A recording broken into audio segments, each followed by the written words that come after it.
अहमदिया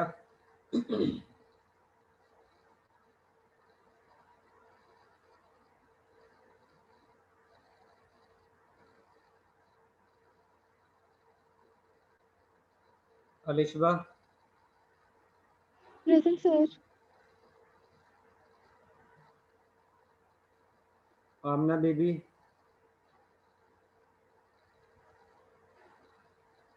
आमना जावेद,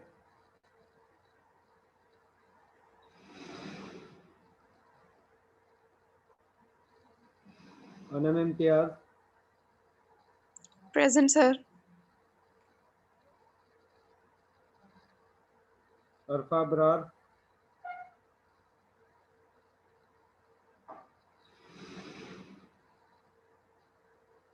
आयशा ताहिर,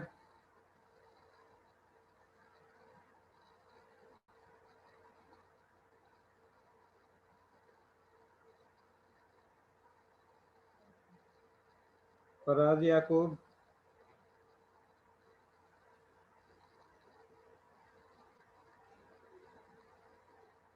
हमजा अली शान,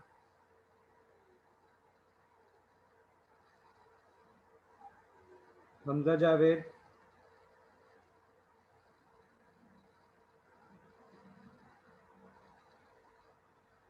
Hasnat Abbas,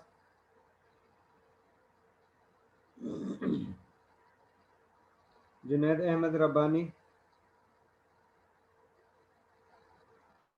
yes sir.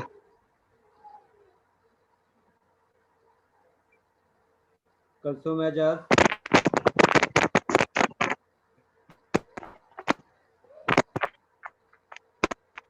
Khalid Hussain, yes sir. Khalid Hussain, ठीक है खालिद। Yes sir. मारिज रसूल, मारिज रसूल, Present, sir. Present, sir. Meham Ejaz, Maryam Zarif, Mohammad हसीन, मोहम्मद नासिर,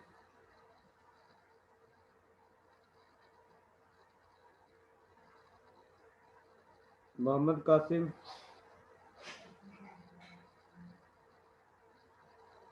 मुनीबा उस्मान, मुशर्रफ हुसैन,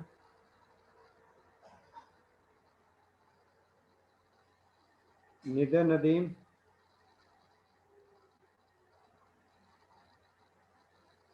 साद अमजद,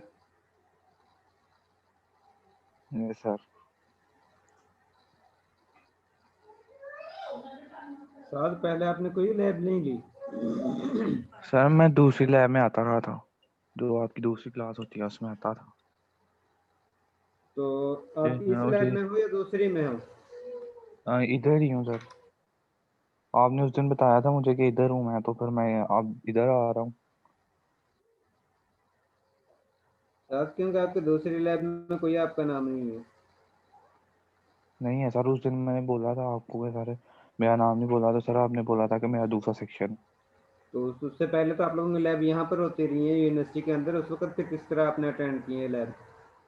मैं उधर ही लेता था सर, मतलब उस सेक्शन में लेता था मैं और कासिम। उधर तुम लैब लेते थे, कॉल करके मैं अटेंडेंस लगाता था तब भी, यानी कि आपको पता नहीं चला कि आपकी अटेंडेंस होती है या सर नहीं होती है? तीन क्लासेस हुई थी बस उधर कैंपस में। 3 क्लासेस तो नहीं हुई, ज़्यादा हुई है। 3 ही हुई थी सर। सारी जो मर्जी करते रहो कि ये मैंने अटेंडेंस जो है ऑनलाइन पेज पर ली है और ये मेरे पास रिकॉर्ड भी है। ये ड्रामेबाजी छोड़ दो कि ये बस ये ली है, अटेंडेंस ली है, क्लास लैब भी ली है, फिर यानी कि मेरी अटेंडेंस नहीं हुई है। और मैंने कभी किसी का इस तरह नहीं किया कि जो लैब में आया हो और उसकी अटेंडेंस ना लगाई हो।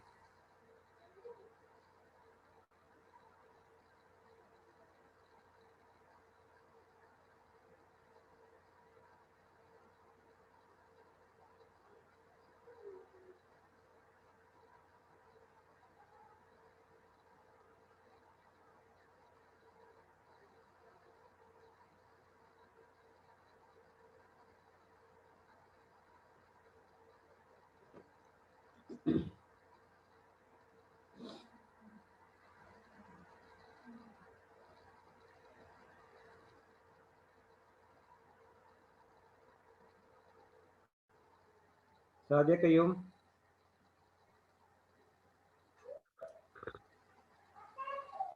Sadia Qayyum,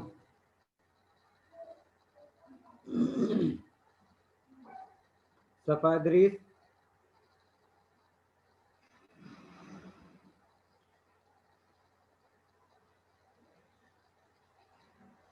Shahzeb Zaman,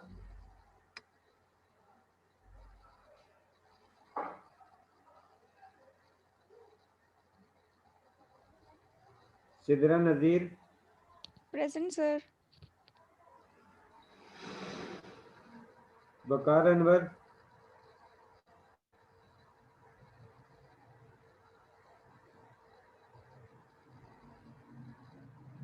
Jumeirah Javed,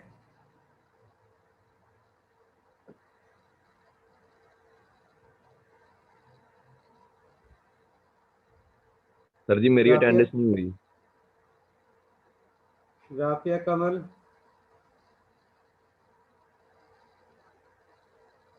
Present.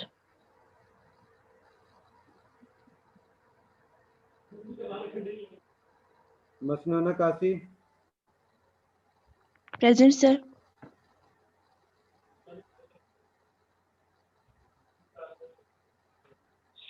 हाफिज Mohammad Ibrar,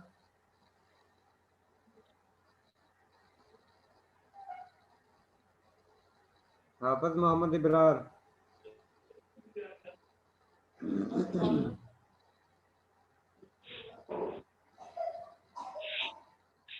Mahnoor Bhatt,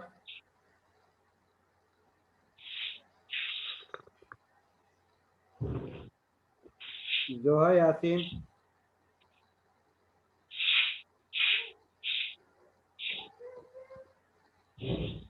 Jahanzeb, Present, sir. Ayesha Iftikhar,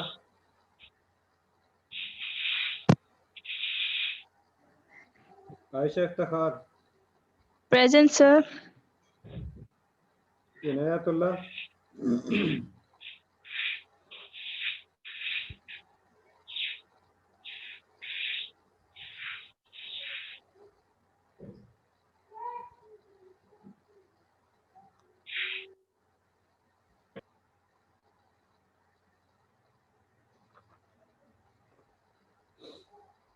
जुल्फा Faisal,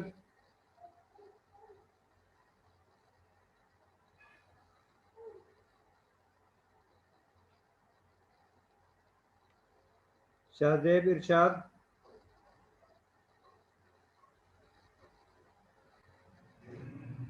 Tausif Ahmed, present sir. Rimsha Saeed,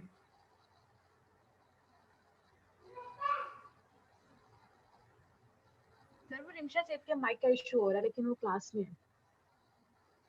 Rimsha Saeed, एक मिनट।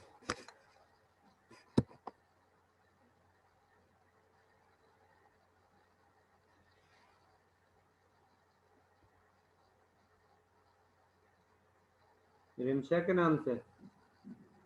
जी सर। माइक का इश्यू है या वो गायब ही है? नहीं सर, वो बोलने की कोशिश करी लेकिन उसका माइक अनलॉक नहीं हो रहा।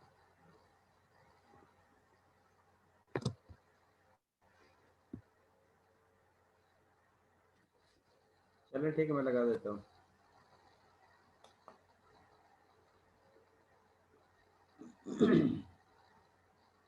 Zaara Farooq. Present sir.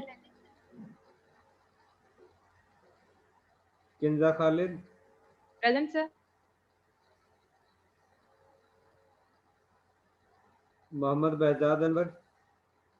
Present sir. Mohammad Umar Tufail.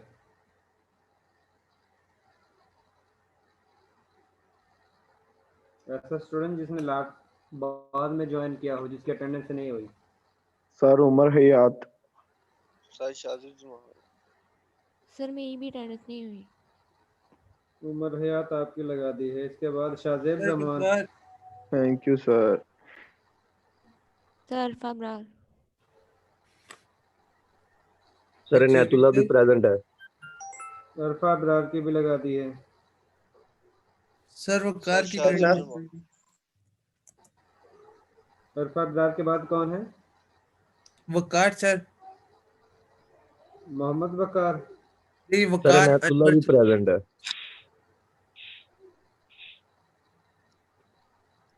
वकार अनवर। जी सर। ठीक है, वकार अनवर की हो गई है। सर नासिर हुसैन की लगा दें। Mohammad Nasir. Yes sir.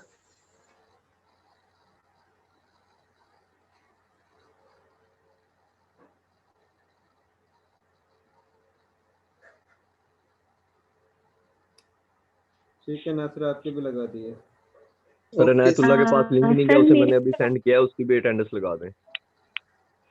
Sir मेरी भी लगा दे, मैं माइक इशू था इस वजह से मैं नहीं कर पा रही थी, मेरी भी लगा दे।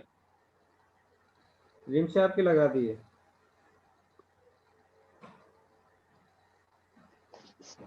इनायतुल्लाह आपकी भी लगा दी है। लगा जी। सर इसके अलावा कोई और स्टूडेंट है जी? शाजेब जमान। सर मुझे लिंक नहीं आया था।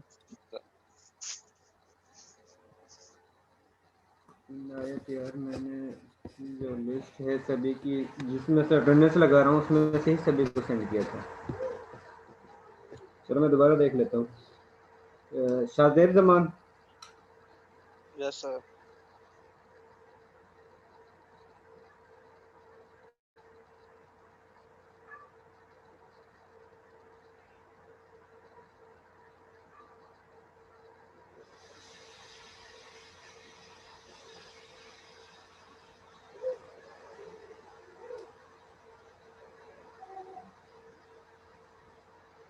ठीक है, शाजेब जमान आपकी भी हो गई है। इसके अलावा कोई और हो जिसकी अटेंडेंस नहीं हुई? सर सादिया कयूम की भी लगा दे। Mohammad Umar Tufail.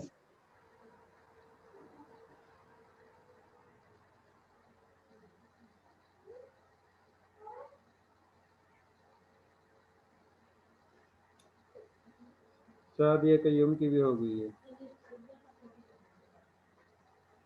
Sir Mohammad Umar Tufail. Excuse me sir. Mohammad Umar Tufail, आपका आईडी क्या है? F2019232001। 001। जी सर। उमर तुफैल इसी लैब में हो? जी सर। Excuse me sir. एक मिनट, एक मिनट।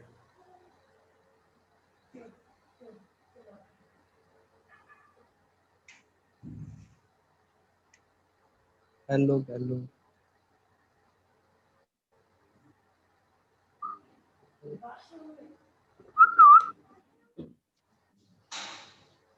सर। मोहम्मद उमर तुफैल। जी सर वो उमर तुफैल आपकी हो गई है। सर आपने अटेंडेंस वाली स्क्रीन शेयर नहीं की हुई, तो हमें पता कैसे चलेगा कि हमारी अटेंडेंस हो गया या नहीं हुई? उमर तुफैल लगा दी है। जिसकी भी मैंने अटेंडेंस बोली है, जिसका यहाँ पर नाम आया है, जिसने कॉल की है, उसकी अटेंडेंस हो गई है। सर सर जहांगीर जुनेद की भी देखिएगा। सर एक जुनैद दफा आप जिन बच्चों की नहीं हुई उनके नाम बोल दें, अगर हुआ तो ठीक है, वरना चले रहने ठीक दें है। सर, इस तरह कंफ्यूजन अहमद दूर हो जिया, जाए। आमना बीबी, आमना जावेद,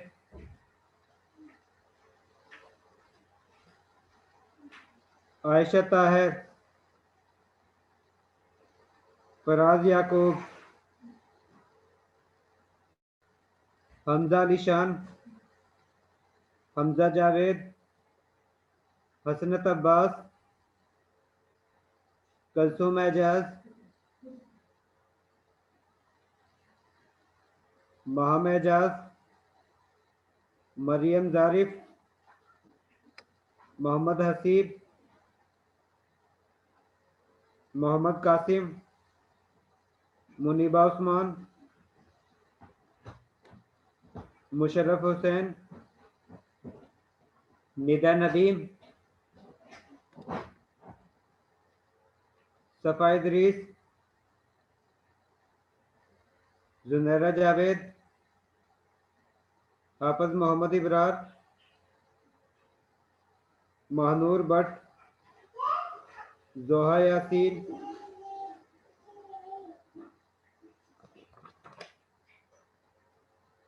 अजल्फा फैसल। ये स्टूडेंट एब्सेंट हैं, बाकी सारे प्रेजेंट हैं।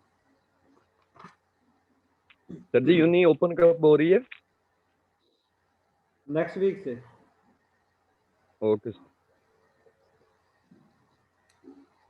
नेक्स्ट सर वीक से आप यार लोगों की जो लैब हैं वो आप लोगों की मर्जी है कि आप लोग यूनिवर्सिटी के अंदर लेते हो या ऑनलाइन लेते हो। सर बाकी नेक्स्ट वीक से क्लासेस आप सिर्फ लोगों लैब की के लिए होगी क्लासेस सर? ऑनलाइन ही होंगी। Thank you sir. क्लासेस तो जो उस मिड वक्त है ही मिड मिड नहीं होंगे, आप लोगों के फाइनल ही होंगे। ओके सर, तो मिड के मार्क्स किस तरह लगेंगे? मिड के मार्क्स ही नहीं लगेंगे जिस वक्त मिड ही नहीं होंगे तो। सर इस तरह तो फाइनल का वेटेज बहुत ज्यादा हो जाना है सर। क्या कर सकते हैं?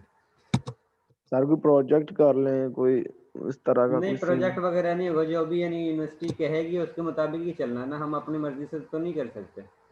तो सर ये तो चलें बच्चों सर, पे जुल्म होगा। सजेशन। अब देखते हैं, यूनिवर्सिटी ने अभी कोई बताया नहीं इसके बारे में कि क्या करना है। हो सकता है कि चलें यूनिवर्सिटी ओपन हो तो पहले आप लोगों को मिड ले ले, उसके बाद थोड़ा टाइम देकर फाइनल ले ले, ये भी हो सकता है। सर अभी तो कल दोबारा से वो हेल्थ वालों ने 31 तक की दरख्वास्त कर दी है छुट्टियों की सर। 31 दिसंबर तक? नो सर, 31 जनवरी तक सर, 10 जनवरी तक तो पहले ही है। क्या कह सकते हैं यार। सर फाइनल असल में में यार लगा। यूनिवर्सिटी ही यानी कि एक सोच कर ही यानी कि अप्लाई करती है कि भाई अब इसका क्या सलूशन किया जाए। तो वो भी यानी कि इस चीज़ को भी यानी कि माइंड में रखेंगी ना कि अगर फाइनल डायरेक्ट लेते हैं तो उस कंडीशन में सिलेबस ज़्यादा हो जाता है। जी तो ये सर सारे यानी कि पॉइंट्स जो हैं वो उनके यानी कि माइंड में होते हैं और ये चीज़ को देख चलें कर फिर ही यानी कि फाइनल लेते हैं। चलें देखते हैं फिर क्या होता जी, है। Thank you sir. Most welcome. आज आप लोगों ने जो टाइट्रेशन करनी है वो कम्प्लेक्सोमेट्री टाइट्रेशन है। कम्प्लेक्सोमेट्री टाइट्रेशन का मतलब है कि आप लोगों ने इस टाइट्रेशन के अंदर कम्प्लेक्स बनाना है, और इस पर्पज़ के लिए आप लोग जो है वो EDTA कम्प्लेक्सिंग एजेंट यूज़ करते हो। EDTA जो है वो अब्रीविएशन है इथाइलिन डाई अमाइन टेट्राएसिटिक एसिड की, और इसकी स्ट्रक्चर जो है वो इस तरह है कि ये जो आप लोगों के पास सामने नज़र आ रही है।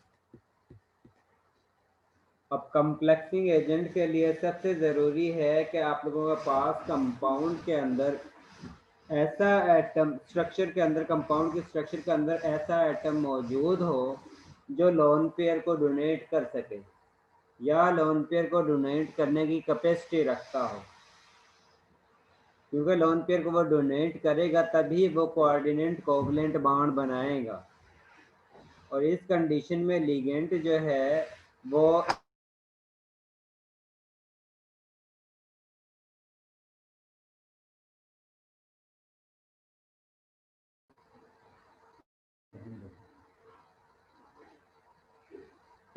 मेरी आवाज आ रही है? Yes yes sir. Sir. Yes sir. जिस वक्त ट्रांजिशन मेटल के साथ ये कॉम्प्लेक्स बनाता है तो उस कंडीशन में ये लोन पेयर को ट्रांजिशन मेटल या सिंपल मेटल को डोनेट करता है, जिसकी वजह से ये कोऑर्डिनेट कोवलेंट बॉन्ड बनाता है। सबसे पहला काम हमारा ये होता है कि जो लिगेंड है, ऐसी स्पीशी जो लोन पेयर को ट्रांजिशन मेटल या मेटल आयन को लोन पेयर डोनेट करती है, उसको हम कहते हैं लिगेंड।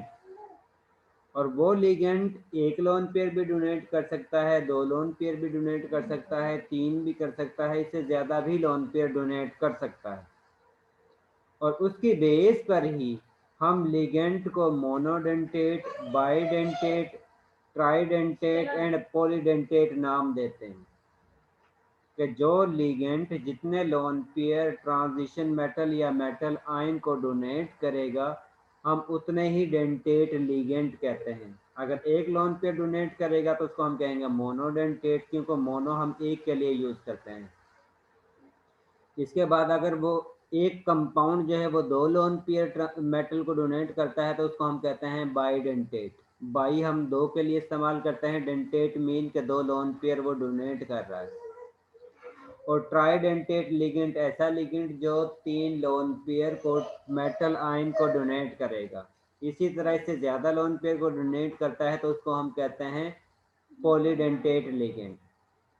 अब आप लोगों के पास EDTA जो है ऐसी स्पीशी है जिसमें ये 6 इलेक्ट्रॉन पेयर को, 6 लोन पेयर को मेटल आयन को डोनेट करती है। अब वो कौन कौन से साइट्स हैं जहां से EDTA लोन पेयर को डोनेट करती है? अब आप लोगों को पता है कि इसके अंदर आप लोगों ने सबसे पहले ये चेक करना है, आप लोगों ने सबसे पहले ये चेक करना है कि वो कौन कौन से एटम हैं जिनके पास लोन पेयर मौजूद हैं। और जिसके पास जितने लोन पेयर होंगे इसका मतलब है वो उसी साइड से लोन पेयर को डोनेट कर सकता है। इसमें से आप लोगों के पास ये नाइट्रोजन एटम है, ये नाइट्रोजन एटम है जो लोन पेयर को डोनेट कर सकता है। इसके साथ आप लोगों के पास oxygen atom, oxygen atom, oxygen atom और ऑक्सीजन एटम, 4 ऑक्सीजन एटम हैं जो लोन पेयर को डोनेट कर सकते हैं। इसका मतलब है कि टोटल लोन पेयर EDTA जो है वो 6 लोन पेयर को डोनेट कर सकती है, जिसकी वजह से हम EDTA को हेक्साडेंटेट लिगेंड कहते हैं। हेक्सा इसलिए क्योंकि ये 6 लोन पेयर को डोनेट कर सकता है। इसी वजह से हम EDTA को इथाइलिन डाई अमाइन टेट्राएसिटिक एसिड को हेक्साडेंटेट लिगेंड कहते हैं, क्योंकि ये 6 लोन पेयर को मेटल एटम या आयन को डोनेट कर सकता है। इसके बाद आप लोगों के पास जब भी कंपाउंड कॉम्प्लेक्स बनाता है, कॉम्प्लेक्स को फर्दर जो है हम 2 टाइप्स में डिवाइड करते हैं। एक सिंपल कॉम्प्लेक्स होता है और एक को हम कहते हैं चिलेशन। कॉम्प्लेक्स जो है हर वो कंपाउंड या लिगेंड जो लोन पेयर को मेटल या मेटल आयन को डोनेट करेगा, उसके ज़रिए जो भी आप लोगों के पास प्रोडक्ट बनेगा उसको हम कॉम्प्लेक्स कहते हैं। लेकिन चिलेशन सिर्फ उसी वक्त होगी जिस वक्त एक मॉलिक्यूल एक से ज़्यादा लोन पेयर को एक ही एटम को डोनेट करती है। चिलेशन सिर्फ उसी वक्त होगी जिस वक्त एक ही मॉलिक्यूल 2 या 2 से ज़्यादा लोन पेयर को एक ही मेटल एटम को डोनेट करेगी और उसके रिजल्ट में आप लोगों के पास चिलेट जो है वो हासिल होगा। और उस स्पीशी को जो एक से ज़्यादा लोन पेयर को एक ही मेटल आयन को डोनेट करती है उसको हम कहते हैं चिलेटिंग एजेंट, और इस प्रोसेस को हम कहते हैं चिलेशन। अब जिस तरह ये आप लोगों के पास EDTA जो है वो एक से ज़्यादा लोन पेयर को एक ही मेटल को डोनेट कर सकती है, तो इस कंडीशन में हम EDTA को चिलेटिंग एजेंट कहते हैं, क्योंकि ये एक ही एटम, मेटल एटम या मेटल आयन को एक से ज़्यादा लोन पेयर डोनेट कर सकती है, जिसके नतीजे में आप लोगों के पास मोर स्टेबल कम्प्लेक्स, जिसको हम चिलेशन कहते हैं, चिलेटेड प्रोडक्ट कहते हैं, वो आप लोगों के पास प्रोड्यूस होता है।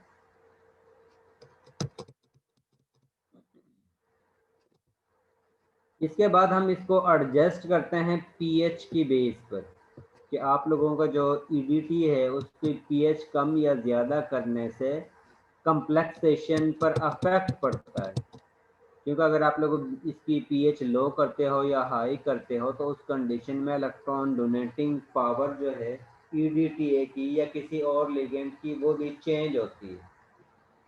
अगर आप लोग ईडीटीए को एसिडिक मीडियम में यूज़ करते हो, एसिडिक मीडियम का मतलब है कि उसके अंदर मीडियम या वाटर के अंदर प्रोटॉन की क्वांटिटी ज़्यादा है, और वो प्रोटॉन की क्वांटिटी जो है इस ईडीटीए के स्ट्रक्चर में से नाइट्रोजन के साथ अटैच हो जाती है, और जिस वक्त प्रोटॉन इस नाइट्रोजन के साथ अटैच होगा तो उस कंडीशन में इस नाइट्रोजन पर प्लस चार्ज आता है, इसी तरह इस नाइट्रोजन पर भी प्लस चार्ज आता है। बाकी ये वाला ग्रुप जो है कार्बोक्सिलिक ग्रुप जो है वो एज इट इज़ फॉर्म में लाई करता है। इसका मतलब है कि एसिडिक फॉर्म में ये नाइट्रोजन भी लोन पेयर को डोनेट नहीं कर सकता, ये नाइट्रोजन भी लोन पेयर को डोनेट नहीं कर सकता। इसका मतलब है कि एसिडिक मीडियम में ईडीटीए जो है वो 6 के बजाय 4 लोन पेयर को डोनेट करता है। इसका मतलब है कि जिस वक्त आप लोग न्यूट्रल फॉर्म से एसिडिक मीडियम में इस ईडीटीए को यूज़ करते हो तो उस कंडीशन में इसकी कम्प्लेक्सिंग पावर जो है वो डिक्रीज हो चुकी है, कोऑर्डिनेट कोवलेंट बॉन्ड बनाने की जो कैपेसिटी है वो डिक्रीज हो चुकी है, क्योंकि इसके पास लोन पेयर की क्वांटिटी जो है वो कम हो जाती है। इसी तरह अगर आप लोग पीएच को बेसिक करते हो, पीएच को बेसिक करते हो तो उस कंडीशन में इसका मतलब है सॉल्यूशन के अंदर OH नेगेटिव आयन ज़्यादा होंगे, और वो OH नेगेटिव आयन इस कार्बोक्सिलिक ग्रुप के प्रोटॉन को रिमूव कर देते हैं, जिसकी वजह से इस ऑक्सीजन पर भी नेगेटिव चार्ज होगा, इस ऑक्सीजन पर भी नेगेटिव चार्ज होगा, इस ऑक्सीजन पर भी नेगेटिव चार्ज होगा, और इस ऑक्सीजन पर भी नेगेटिव चार्ज होगा। और आप लोगों को पता है कि जिन पर नेगेटिव चार्ज होगा वो इलेक्ट्रॉन को मोर के साथ रिलीज करते हैं as compare to neutral atom. वो वाले एटम्स जिन पर नेगेटिव चार्ज होता है, जिनके पास इलेक्ट्रॉन की एक्सेस होती है, वो इलेक्ट्रॉन को ज़्यादा फोर्स के साथ रिलीज कर सकते हैं, डोनेट कर सकते हैं as compare to neutral atom के, क्योंकि जिसके पास ज़्यादा अमाउंट में इलेक्ट्रॉन होंगे वही आसानी से इलेक्ट्रॉन को डोनेट कर सकता है, और जो जितनी आसानी के साथ लोन पेयर को डोनेट करेगा इसका मतलब है कि वो उतनी ही स्पीड के साथ कम्प्लेक्स बनाएगा।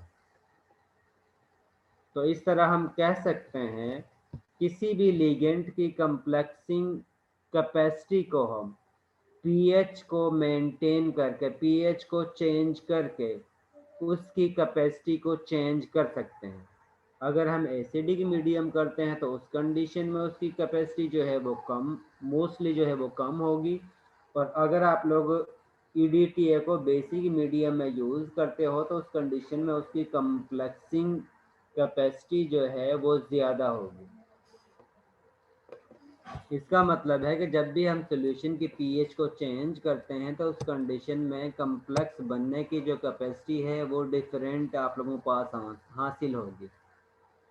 और इस टाइट्रेशन में आप लोग 2 इंडिकेटर यूज़ करते हो, एक को हम कहते हैं EDTA, एरियोक्रोम ब्लैक टी, और दूसरे को हम कहते हैं SB6B, जिसको हम कहते हैं सोलोक्रोम ब्लैक 6B। और इनके स्ट्रक्चर जो है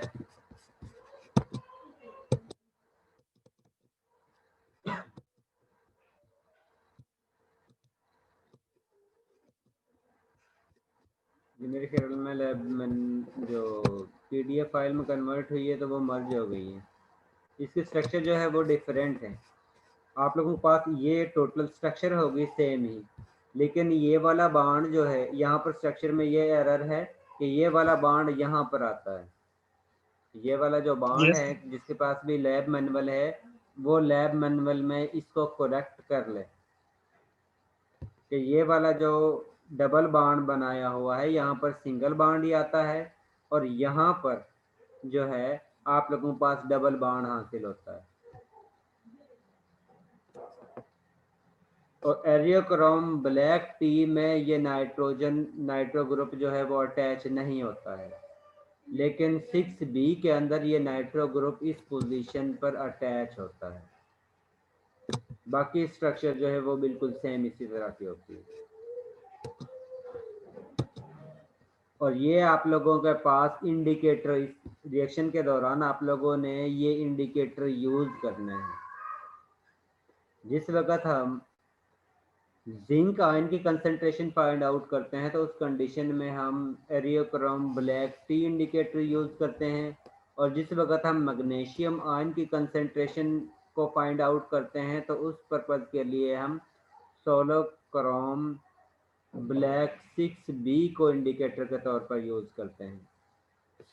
अब क्योंकि ये बेसिकली जो इंडिकेटर हैं ये भी कम्प्लेक्सिंग एजेंट हैं, क्योंकि आप लोगों के पास ये इलेक्ट्रॉन डोनेटिंग पावर है कि एटम है जहाँ से ये लोन पेयर को डोनेट कर सकता है, ये नाइट्रोजन है जहाँ से ये लोन पेयर को डोनेट कर सकता है, ये नाइट्रोजन है जहाँ से ये लोन पेयर को डोनेट कर सकता है, और इसके साथ ये आप लोगों के पास ऑक्सीजन एटम है जहाँ से ये लोन पेयर को डोनेट कर सकता है। अब ये एक स्ट्रक्चर है, एक कंपाउंड है, लेकिन ये एक से ज़्यादा लोन पेयर को डोनेट कर रहा है एक ही एटम को।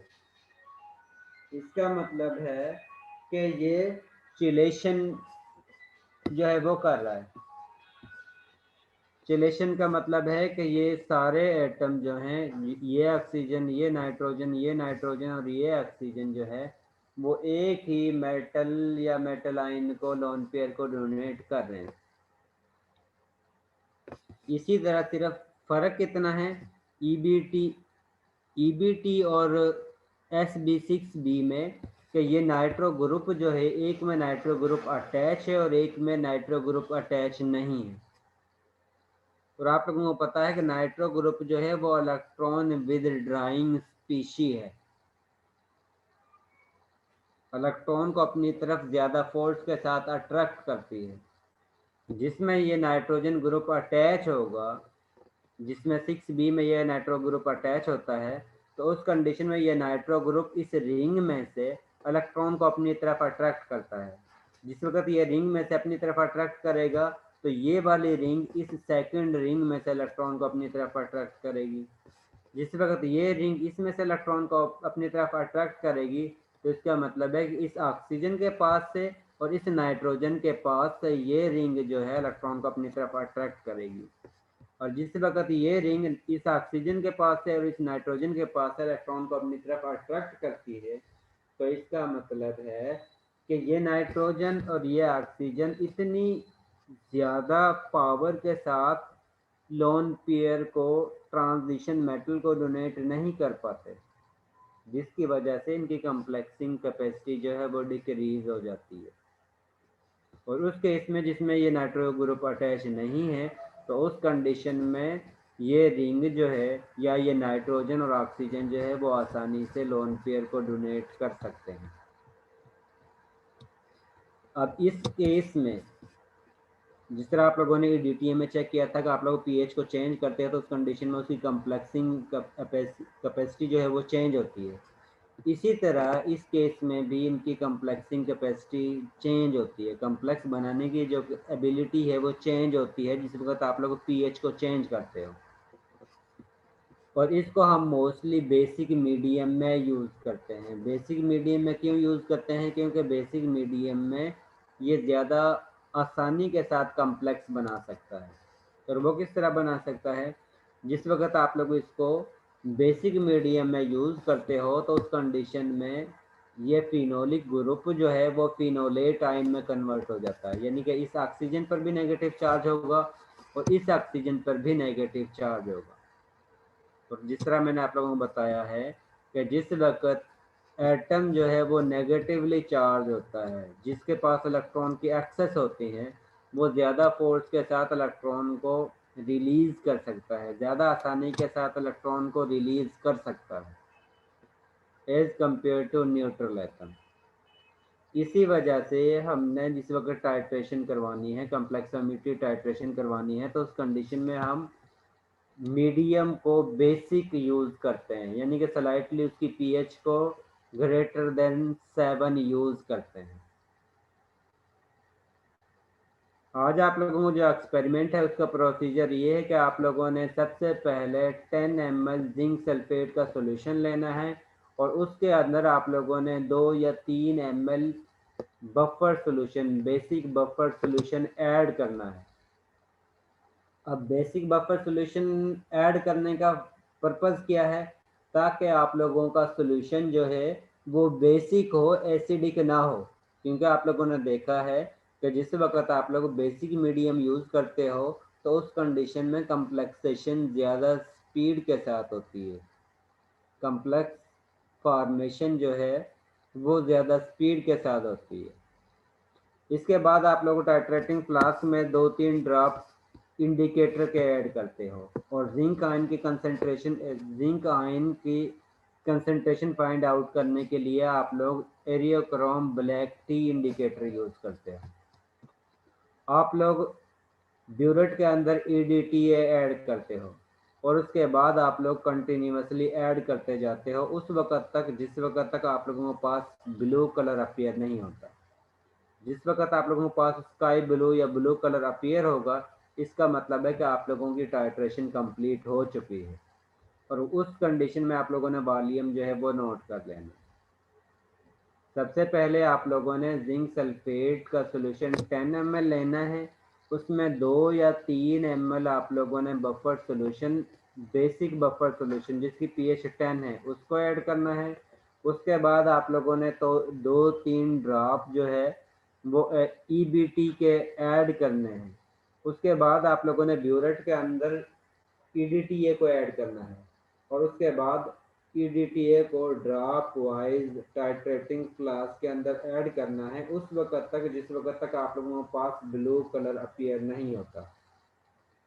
जिस वक्त आप लोगों के पास ब्लू या स्काई ब्लू कलर अपीयर होगा, इसका मतलब है कि रिएक्शन जो है वो कंप्लीट हो चुका है और उस कंडीशन में आप लोगों ने उसका वॉल्यूम जो है वो नोट कर लेना। वॉल्यूम नोट कर लेना है। इनिशियल रीडिंग आप लोगों की 0-0 होगी, फाइनल रीडिंग वो होगी जिस वक्त आप लोगों के पास स्काई ब्लू या ब्लू कलर अपीयर हुआ है और वो आप लोगों ने डिफरेंस कैलकुलेट करके यहाँ पर वॉल्यूम लिख देना है। इसी तरह आप लोगों ने इसकी 3 रीडिंग लेनी है और 3 वॉल्यूम आप लोगों के पास हासिल होंगे। उन वॉल्यूम का आप लोगों ने मीन कैलकुलेट कर लेना है, यानी कि तीनों वॉल्यूम को सम करना है और 3 से डिवाइड कर देना है, तो आप लोगों के पास वॉल्यूम का मीन हासिल हो जाएगा। अब आप लोगों ने 10 ml यानी जिंक सल्फेट का वॉल्यूम आप लोगों के पास हासिल है कि इसका वॉल्यूम आप लोगों ने 10 ml यूज़ किया था। जिंक सल्फेट की मोलरिटी आप लोगों के पास नाउन है कि आप लोगों का सोल्यूशन जो है उसकी मोलरिटी 0.05 मोलर था। EDTA की मोलरिटी आप लोगों ने फाइंड आउट करनी है और EDTA का वॉल्यूम वो है जो आप लोगों के पास यहाँ से ब्यूरेट रीडिंग के जरिए हासिल हुआ है। EDTA के नंबर ऑफ मोल्स इस केमिकल इक्वेशन के दौरान EDTA का भी 1 मोल इस्तेमाल हो रहा है और जिंक सल्फेट का भी 1 मोल ही यूज हो रहा है। इसका मतलब है कि EDTA का नंबर ऑफ मोल्स भी 1 है और जिंक सल्फेट के नंबर ऑफ मोल्स भी 1 है। अब आप लोगों ने M1V1 over N1 is equal to M2V2 over N2 का फार्मूला अप्लाई करना है और जिसके ज़रिए आप लोगों ने EDTA की मोलरिटी कैलकुलेट करनी है। अब आप लोगों के पास आप लोगों के पास जिंक सल्फेट की मोलरिटी है जो जिसकी वैल्यू 0.05 है D2 जो है वो जिंक सल्फेट का वॉल्यूम है जो आप लोगों ने 10 ml यूज़ किया है। N1 जो है वो EDTA का नंबर ऑफ मोल्स हैं जिसकी वैल्यू 1 है। N2 number of moles zinc ion के हैं जो जिसकी वैल्यू 1 है। और V1 EDTA का वॉल्यूम है जो आप लोगों के पास ब्यूरेट रीडिंग हासिल हुई है, वो वॉल्यूम आप लोगों ने यहाँ पर लिख देना है, तो आप लोगों के पास EDTA की मोलैरिटी जो है वो फाइंड आउट हो जाएगी। अब आप लोगों ने जिंक सल्फेट को यूज़ किया है और आप लोगों ने EDTA की कंसंट्रेशन फाइंड आउट की है। अब आप लोगों ने मैग्नीशियम आयन को यूज़ करना है और उसके बाद EDTA की जो है कंसंट्रेशन वो फाइंड आउट करनी है। इस पर्पज़ के लिए डिफरेंट मेथड बिल्कुल सेम इसी तरह है जिस तरह आप लोगों ने पहला यूज़ किया है, लेकिन डिफरेंस कहाँ पर आ रहा है, जहाँ पर आप लोग EDTA यूज़ कर रहे थे यहाँ पर आप लोग SB6B यानी कि इंडिकेटर जो है वो डिफरेंट है, बाकी टोटल प्रोसीजर सेम है जिस तरह आप लोगों ने जिंक सल्फेट के लिए कैलकुलेट किया है। कि आप लोगों ने सबसे पहले 10 ml मैग्नीशियम आयन का सोल्यूशन लेना है, उसमें 3 से 4 ml बफर सोल्यूशन ऐड करना है, उसके बाद आप लोगों ने 2-3 ड्रॉप जो है वो इंडिकेटर के ऐड करना है, उसके बाद आप लोगों ने EDTA ब्यूरेट से ऐड करना शुरू कर देना है और इसमें भी आप लोगों के पास स्काई ब्लू कलर अपीयर होगा जो इंडिकेट करेगा कि आप लोगों का रिएक्शन जो है वो कंप्लीट हो चुका है। और उसके बाद फिर आप लोगों ने उसी तरह कैलकुलेशन करनी है जिस तरह आप लोगों ने पहला एक्सपेरिमेंट में कैलकुलेट की है। और इस कंडीशन में आप लोगों के पास दोबारा से EDTA की मोलैरिटी जो है वो फाइंड आउट करनी है और उसके बाद आप लोगों ने बताना है जो रिज़ल्ट हासिल होगा पहले वाले में और इसमें आप लोगों के पास मोलैरिटी ऑलमोस्ट सेम हासिल होगी जो इंडिकेट करेगी कि आप लोग जिस वक्त इंडिकेटर चेंज करते हो तो उस कंडीशन में भी आप लोगों के पास कंसंट्रेशन जो है मोलैरिटी जो है वो EDTA की ऑलमोस्ट सेम ही हासिल होती है। जिस वक्त आयन चेंज करते हो बशर्ते कि उसके नंबर ऑफ मोल्स सेम हो, जिस तरह इसके अंदर आप लोगों नंबर ऑफ मोल्स एक यूज हो रहा था केमिकल इक्वेशन के दौरान, जिंक सल्फेट को EDTA के साथ रिएक्शन करवाते हैं तो उस कंडीशन में इन दोनों के एक एक मोल ही इस्तेमाल हो रहे हैं। इसी तरह जिस वक्त आप लोग मैग्नीशियम आयन को EDTA के साथ रिएक्शन करवाते हो तो उस कंडीशन में भी आप लोगों के पास एक एक मोल ही यूज हो रहा है।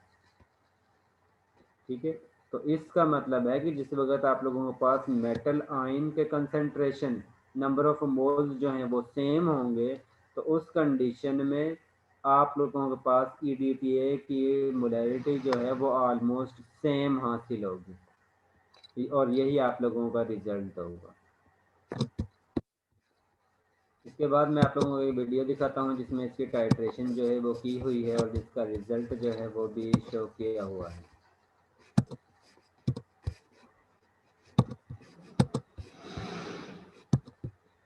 ये आप लोगों के पास इनिशियल कलर है कि जिस वक्त आप लोगों ने इसमें ऐड किया है, बफर सोल्यूशन भी ऐड कर दिया है, जिंक सल्फेट का सोल्यूशन भी ऐड कर दिया है, तो उसके बाद आप लोगों ने ब्यूरेट के अंदर जो है वो EDTA को ऐड किया हुआ है।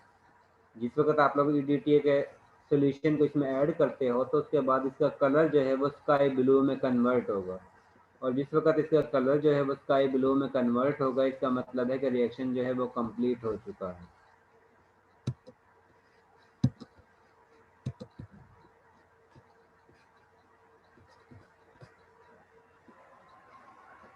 आप लोगों ने ड्रॉप वाइज EDTA सोल्यूशन को ब्यूरेट से ऐड करना है और इसके साथ इसको शेक भी करते रहना है और इसको केयरफुली ऑब्जर्व करना है। जिस वक्त इसका कलर जो है वो स्काई ब्लू कन्वर्ट होगा तो उस कंडीशन इसका मतलब है कि आप लोगों का रिएक्शन जो है वो कंप्लीट हो चुका है।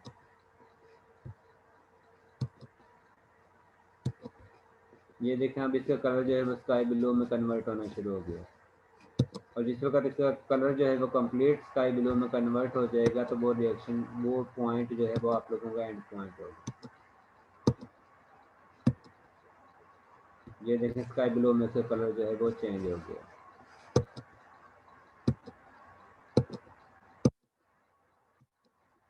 और ये आप लोगों का एंड पॉइंट होगा। इनिशियल कलर, अब आप लोगों के पास ये इनिशियल कलर ये था और एंड पॉइंट उसका ये हासिल हुआ है।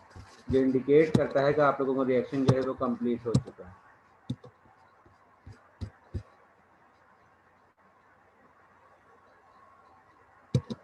ये आप लोगों के पास इनिशियल कलर है और ये आप लोगों के पास एंड पॉइंट है। इनिशियल कलर आप लोगों का ये होगा और जिस वक्त आप लोग EDTA ऐड करते हो, ऐड करने के बाद आप लोगों के पास इस तरह का ब्लू टाइप प्रोडक्ट हासिल होगा। ब्लू कलर का आप लोगों के पास कलर अपीयर होगा, उसका मतलब है कि आप लोगों का रिएक्शन जो है वो कंप्लीट हो चुका है।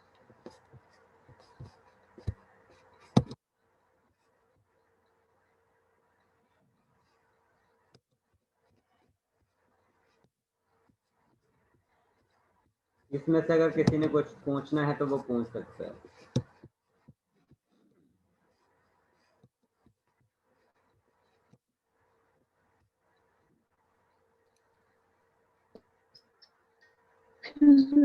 सर मुशर्रफ आपकी अटेंडेंस लगा दी है जी।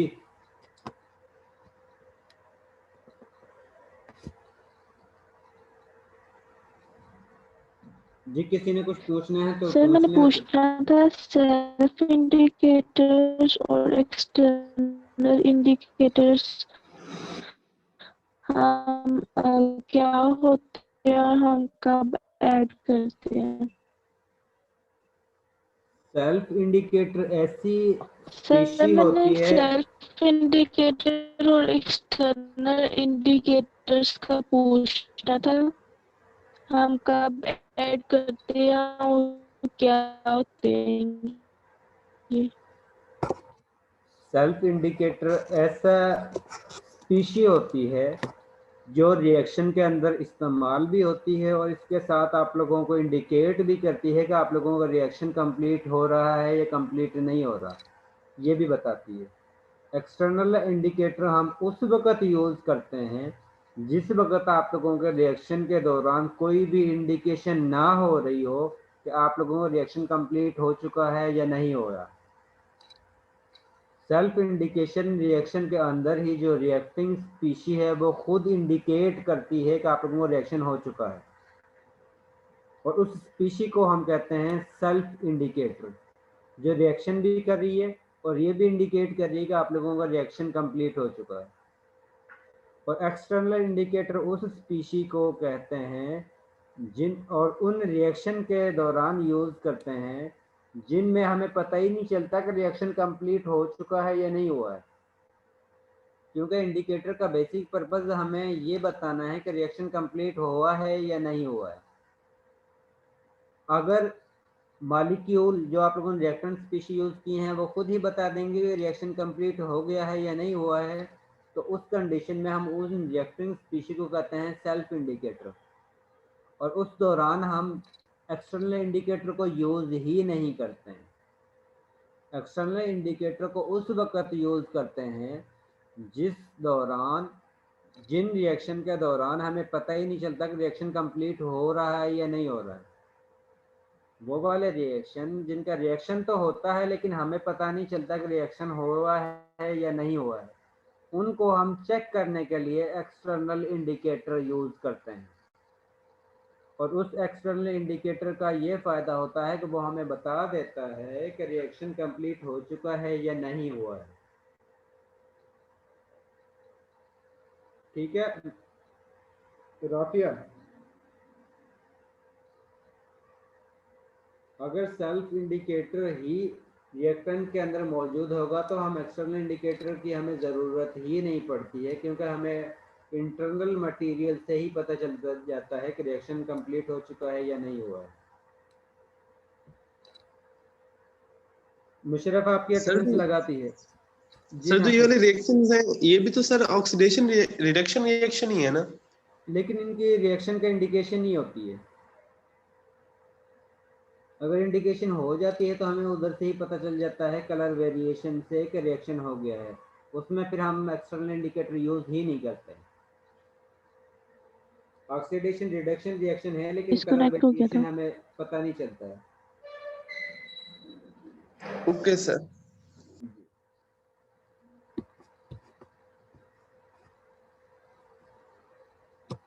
सर सेल्फ इंडिकेटर्स कब यूज करते हैं? सेल्फ इंडिकेटर यूज नहीं करते अगर रिएक्शन के दौरान जो रिएक्टिंग स्पीसी है वही आप लोगों को इंडिकेट कर देती है कि आप लोगों का रिएक्शन हो रहा है, तो वो उसको ही हम सेल्फ इंडिकेटर करते हैं कि ये रिएक्टिंग स्पीशी भी है, रिएक्शन के दौरान इस्तेमाल भी हो रही है और साथ में ये भी बता दें कि रिएक्शन जो है वो हो रहा है। उस स्पीशी को हम सेल्फ इंडिकेटर कहते हैं। था इसलिए मैंने पूछा। उसमें उन्होंने यही कहा था कि when we use self indicators. Self indicator मैंने कहा है कि उस वक्त, क्योंकि कुछ ऐसे रिएक्शन हैं जिसमें रिएक्शन हम रिएक्टिंग स्पीशी को यूज करते हैं और रिएक्शन भी वो स्पीशी करती हैं। अब इंडिकेटर बेसिकली हम इसलिए यूज करते हैं जो जस्ट इंडिकेट करे कि रिएक्शन हो रहा है या नहीं हो रहा है। अगर आप लोगों के पास रिएक्टिंग स्पीशी ही खुद रिएक्ट भी कर रही है और इसके साथ इंडिकेट भी कर रही है कि आप लोगों का रिएक्शन हो रहा है, तो उसको हम कहते हैं सेल्फ इंडिकेटर। और उस कंडीशन में इंडिकेटर की अमाउंट जो है वो कंज्यूम होती है, यानी कि इंडिकेटर की जो अमाउंट आप लोग यूज करते हो वो ज़्यादा अमाउंट में कंज्यूम होती है।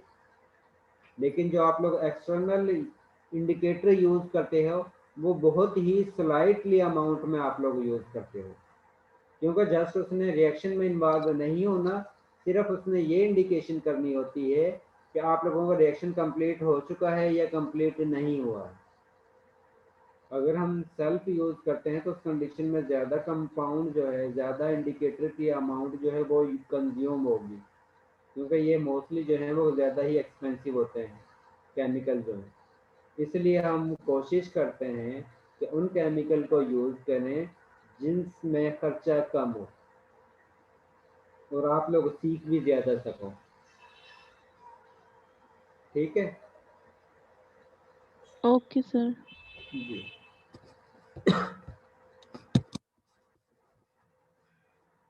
इसके अलावा किसी ने कुछ पूछना है? सर मेरी अटेंडेंस लगा दें। क्या नाम? फराज? जी सर।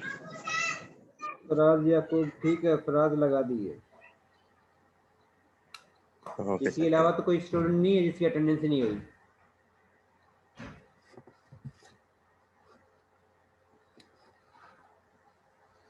चलें ठीक है, अल्लाह हाफिज।